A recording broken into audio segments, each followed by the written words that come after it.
So, Telugu వాళ్ళతో సెట్స్‌లో ఎలా behave జేస్తారు? మన వాళ్ళు కన్నడ వాళ్ళతో ఎలా బిహేవ్ జేస్తారు? ప్రిఫరెన్స్ ఎక్కువ ఎవరికిస్తారు? నేనొకటి చెప్తాను బ్రో. హ్మ్. అది డిఫరెన్సెస్ ఎట్లా ఉంటదంటే, నువ్వు లీడ్ అయితే హ్మ్. నీకుండే రెస్పెక్ట్ ఒకలాగా ఉంటది. లీడ్ కాకపోతే నీకుండే రెస్పెక్ట్ ఒకలాగా ఉంటది. ఆ డిఫరెన్సెస్ అయితే ఉంటాయి. హ్మ్.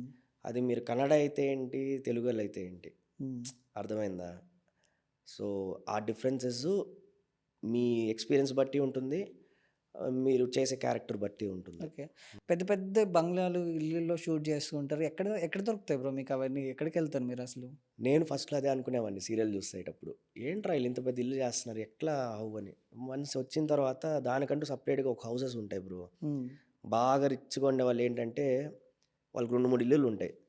ఒక ఇల్లు వాళ్ళు దీనికే ఇచ్చేస్తారు. ఒక రోజుకి ఆల్మోస్ట్ 30,000, 40,000 వరకు కూడా ఎళ్తాయి rents. One day one day 40,000. Okay. 25,000 నుంచి 15,000 నుంచి. హ్మ్. సో, అలాంటప్పుడు మీకే ఇల్లుంటే మీరీయరా? ఒక రోజుకి. So, that's how. సో, ఒకప్పుడు చాలా రేర్‌గా ఉండేవి హౌసెస్. ఇప్పుడు అవే స్టూడియో హౌసెస్ అయిపోయాయి.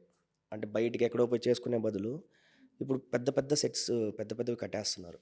ఆల్మోస్ట్ అజీజ్ నగర్ జరిగేది ఎక్కువ షూట్స్. ఆల్మోస్ట్ ఒక 40, 50 హౌసెస్ వచ్చేసాయి. హ్మ్. ఒక అంటే స్టూడియోసే 10 పైన అయిపోయినాయి.